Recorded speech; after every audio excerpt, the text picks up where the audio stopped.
ದಿನಾಂಕ 8/6/2024ರಂದು ಶನಿವಾರ ಬೆಳಿಗ್ಗೆ ಕತ್ರಿಗುಪ್ಪೆಯಲ್ಲಿನ ಫ್ಲಾಟ್ನಿಂದ ಐಡಿಯಲ್ ಹೋಮ್ಸ್ನ ಮನೆಗೆ ಬಂದು ವರ್ಕೌಟ್ ಅನ್ನ ಮುಗಿಸಿ ಮನೆಯಲ್ಲಿದ್ದೆನು. ಮಧ್ಯಾಹ್ನ ಸುಮಾರು 12:30 ಗಂಟೆಯಲ್ಲಿ ನಾನು ಮತ್ತು ನಮ್ಮ ಮನೆಗೆ ಬಂದಿದ್ದ ಪ್ರದೋಷ್ ನಾಗರಾಜ್ ಜೊತೆಗೆ ರಾಜರಾಜೇಶ್ವರಿ ನಗರದಲ್ಲಿರುವ ಸ್ಟೋನಿ ಬ್ರೂಕ್ ರೆಸ್ಟೋರೆಂಟ್ಗೆ ಹೋಗಿದ್ದು, ಅಲ್ಲಿ ಆಗಲೇ ಮಾಲೀಕರಾದ ವಿನಯ್ ಹಾಗೂ ಯಶಸ್ ಸೂರ್ಯ ರವರುಗಳು ಇದ್ದರು. ನಾನು ಹೋದ ನಂತರ ಚಿತ್ರರಂಗದ ನಟ ಚಿಕ್ಕಣ್ಣರವರು ಸಹ ಬಂದರು.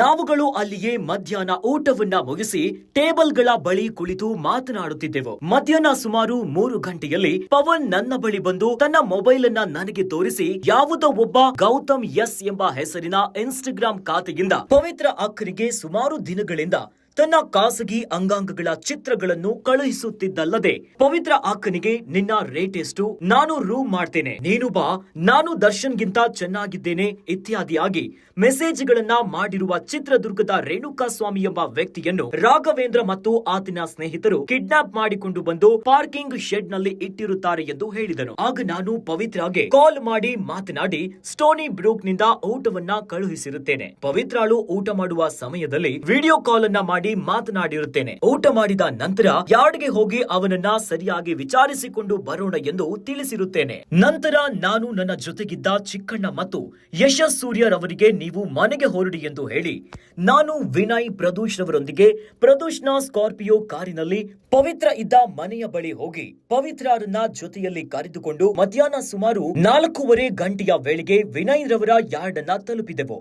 ನಂತರ ನಾವು ವಾಹನಗಳಿಂದ ಕೆಳಗೆ ಇಳಿದು ನೋಡಿದಾಗ ಅಲ್ಲಿ ಪವನ್ ಬಂದು ವಾಹನದ ಬಂಪರ್ ಮೇಲೆ ಒಬ್ಬ ವ್ಯಕ್ತಿ ವಾಹನಕ್ಕೆ ಒರಗಿಕೊಂಡು ಕುಳಿತಿರುವ ವ್ಯಕ್ತಿಯನ್ನ ತೋರಿಸಿ, ಇದೇ ವ್ಯಕ್ತಿ ಪವಿತ್ರ ಅಕ್ಕಳಿಗೆ ತನ್ನ ಖಾಸಗಿ ಅಂಗದ ಚಿತ್ರಗಳನ್ನು ಮೆಸೇಜ್ಗಳನ್ನ ಕಳುಹಿಸಿದ ವ್ಯಕ್ತಿ ಇವನೇ ಎಂದು ಹೇಳಿದನು. ಆಗ ಅಲ್ಲಿ ರಾಘವೇಂದ್ರ, ದೀಪು, ನಂದೀಶ್ ರವರುಗಳು ಅಲ್ಲಿ ಇದ್ದರು. ನಾನು ಆ ವ್ಯಕ್ತಿಯನ್ನ ನೋಡಿದಾಗ ಆತ ಬಹಳ ಆಯಾಸಗೊಂಡಿರುವನಂತೆ ಕಂಡು ಬಂದಿದ್ದು, ಆತನು ಶರ್ಟ್ ಹಾಕಿದ್ದು ಬ್ಲೂ ಜೀನ್ಸ್ ಪ್ಯಾಂಟ್ ಅನ್ನ ಧರಿಸಿದ್ದನು. ಆತನಿಗೆ ನಾನು ಬರುವ ಮೊದಲು ಹೊಡೆದಂತೆ ಕಂಡು ಬಂತು. ನಾನು ಆತನಿಗೆ ಇದನ್ನ ಕಳುಹಿಸಿರುವುದು ನೀನೇನಾ ಎಂದು ಕೇಳಿದೆ. ಅದಕ್ಕೆ ಅವನು ಹೌದು ನಾನೇ ಎಂದ. ಇದು ನಿನಗೆ ಬೇಕಾ? ನಿನ್ನ ಸಂಬಳ ಎಷ್ಟು ಎಂದು ಕೇಳಿದೆ. 20,000 ಎಂದು ಹೇಳಿದ. ನಿನಗೆ ತಿಂಗಳಿಗೆ 20,000 ಸಂಬಳ? ನನ್ನ ಮಗನೇ, ನೀನು ಇವಳನ್ನ ಮೇಂಟೈನ್ ಮಾಡಲು ಸಾಧ್ಯನಾ? ಈ ರೀತಿಯಾಗಿ ಬಾ ಎಂದು ಕೆಟ್ಟದಾಗಿ ಮೆಸೇಜ್ ಮಾಡಿದೀಯಲ್ಲ ಎಂದು ಕೇಳಿದಕ್ಕೆ ಆತ ಏನು ಸಹ ಮಾತನಾಡಲಿಲ್ಲ. ನಾನು ಆತನಿಗೆ ಕೈಯಿಂದ ಹೊಡೆದನು ಹಾಗೂ ಕಾಲಿನಿಂದ ಬಲವಾಗಿ ತಲೆಯ ಭಾಗಕ್ಕೆ ಹಾಗೂ ಕುತ್ತಿಗೆ ಮತ್ತು ಎದೆಯ ಭಾಗಕ್ಕೆ ಒದ್ದೆನು ಹಾಗೂ ಅಲ್ಲಿಯೇ ಇದ್ದ ಬಾಗಿದ ಮರದ ಕೊಂಬೆಯನ್ನ ಮುರಿದುಕೊಂಡು ಆತನಿಗೆ ಹೊಡೆದನು ಮತ್ತು ನಾನು ಆತನಿಗೆ ಕೈಗಳಿಂದ ಗುದ್ದಿದೆ. ನಂತರ ನಾನು ಕಾರಿನಲ್ಲಿ ಕುಳಿತಿದ್ದ ಪವಿತ್ರಳನ್ನ ಕರೆದುಕೊಂಡು ಕುಳಿತಿದ್ದ ನಾನು ಆಗ ಪವಿತ್ರ ಅಲ್ಲಿಗೆ ಬಂದಾಗ, ನೋಡು ನಿನಗೆ ಮೆಸೇಜ್ ಮಾಡ್ತಿದ್ದವನು ಇವನೇನಾ ಎಂದು ಹೇಳಿ ಪವಿತ್ರಾಳಿಗೆ ತನ್ನ ಚಪ್ಪಲಿಯಿಂದ ತೆಗೆದು ಹೊಡೆಯುವಂತೆ ಹೇಳಿದೆ. ಆಗ ಆಕೆ ಹೊಡೆದಿದ್ದು ಆಕೆಯ ಕಾಲಿಗೆ ಬಿದ್ದು ಕ್ಷಮೆ ಕೇಳುವಂತೆ ಹೇಳಿದಾಗ ಆತ ಪವಿತ್ರ ಕಾಲಿಗೆ ಬಿದ್ದಿದ್ದು ಪವಿತ್ರ ಹೆದರುಕೊಂಡು ಹಿಂದೆ ಹೋದಳು. ಆಗ ನಾನು ಆಕೆಯನ್ನ ಕಾರಿನ ಬಳಿ ಬಿಡುವಂತೆ ಪ್ರದೋಷ್ಗೆ ಹೇಳಿದೆ. ನಂತರ ನಾನು ವಿನಯ್ಗೆ ಪವಿತ್ರಳನ್ನ ಮನೆಗೆ ಡ್ರಾಪ್ ಮಾಡುವಂತೆ ಹೇಳಿದೆ. ಅಷ್ಟರಲ್ಲಿ ನನ್ನ ಕಾರ್ ಡ್ರೈವರ್ ಲಕ್ಷ್ಮಣ್ ಸಹ ಅಲ್ಲಿಗೆ ಬಂದಿದ್ದು ಆತನು ಕೂಡ ವಿಚಾರವನ್ನ ತಿಳಿದುಕೊಂಡು ರೇಣುಕಾ ಸ್ವಾಮಿಗೆ ಕೈಯಿಂದ ಕುತ್ತಿಗೆ ಬೆನ್ನಿಗೆ ಹೊಡೆದನು. ನಂದೀಶ್ ಆತನನ್ನ ಜೋರಾಗಿ ಎತ್ತಿ ಭಾರವಾಗಿ ನನ್ನ ಮುಂದೆ ಕುಕ್ಕುತ್ತಾನೆ.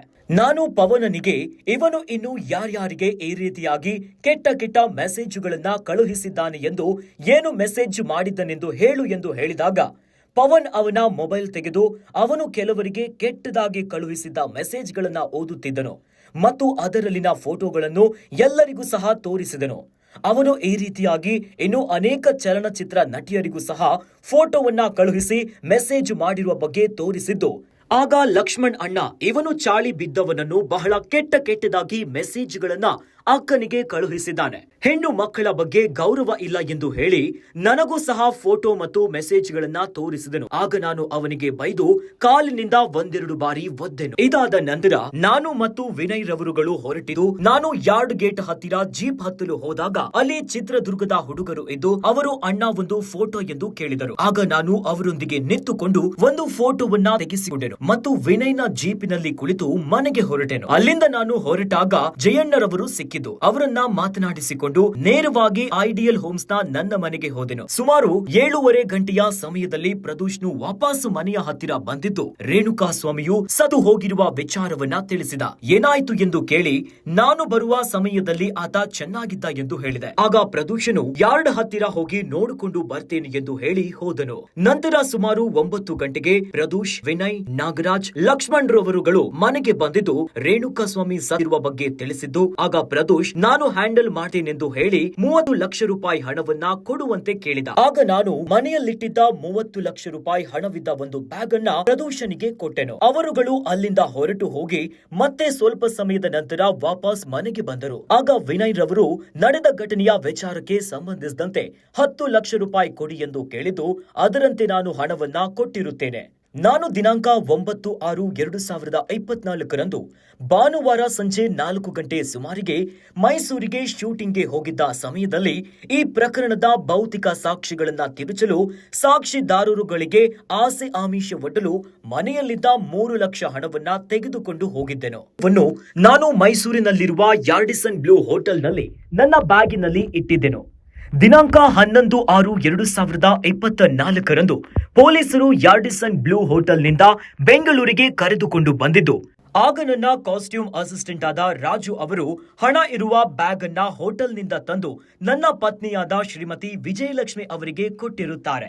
ನನ್ನ ಎಲ್ಲಾ ಹಣಕಾಸಿನ ವ್ಯವಹಾರಗಳನ್ನು ನಾನೇ ನೋಡಿಕೊಳ್ಳುತ್ತಿದ್ದು ಅದರ ಆಡಿಟ್ ಅನ್ನ ಪ್ರತಿ ವರ್ಷ ರಾಮಚಂದ್ರ ಮತ್ತು ಅರುಣ್ ರವರು ನೋಡಿಕೊಳ್ತಾರೆ. ಗಾಂಧಿನಗರದಲ್ಲಿ ಅವರ ಆಡಿಟ್ ಕಚೇರಿ ಇರುತ್ತದೆ. ನನಗೆ ಪರಿಚಯ ಇರುವ ಮೋಹನ್ ಎಂಬುವವರು ನನ್ನಿಂದ ಮೇ 2024 ಸಾಲಿನಲ್ಲಿ ಅಂದಾಜು 38 ಲಕ್ಷ ಹಣವನ್ನ ಪಡೆದುಕೊಂಡಿದ್ದರು. ಆ ಹಣವನ್ನ ಪ್ರಕಾಶ್ ಮತ್ತು ಮೋಹನ್ ಹಾಗೂ ಇತರರಿಂದ ಹೊಂದಿಸಿಕೊಂಡಿದ್ದು ಆ ಹಣವನ್ನ ಈ ಪ್ರಕರಣದ ಭೌತಿಕ ಸಾಕ್ಷಿಗಳನ್ನ ತಿರುಚಲು ಸಾಕ್ಷಿದಾರರುಗಳಿಗೆ ಆಸೆ ಆಮಿಷ ಒಡ್ಡಲು ರಾಜರಾಜೇಶ್ವರಿ ನಗರದಲ್ಲಿರುವ ಮನೆಯಲ್ಲಿ ಇಟ್ಟಿರುತ್ತೇನೆ ಎಂದು ನಾನು ಈ ಮೇಲಿನಂತೆ ಮುಂದುವರೆದ ಹೇಳಿಕೆಯನ್ನ ನೀಡಿರುತ್ತೇನೆ. ದರ್ಶನ್. ಗ್ಯಾರಂಟಿ ನ್ಯೂಸ್, ಸುದ್ದಿ ಖಚಿತ, ನ್ಯಾಯ ನಿಶ್ಚಿತ.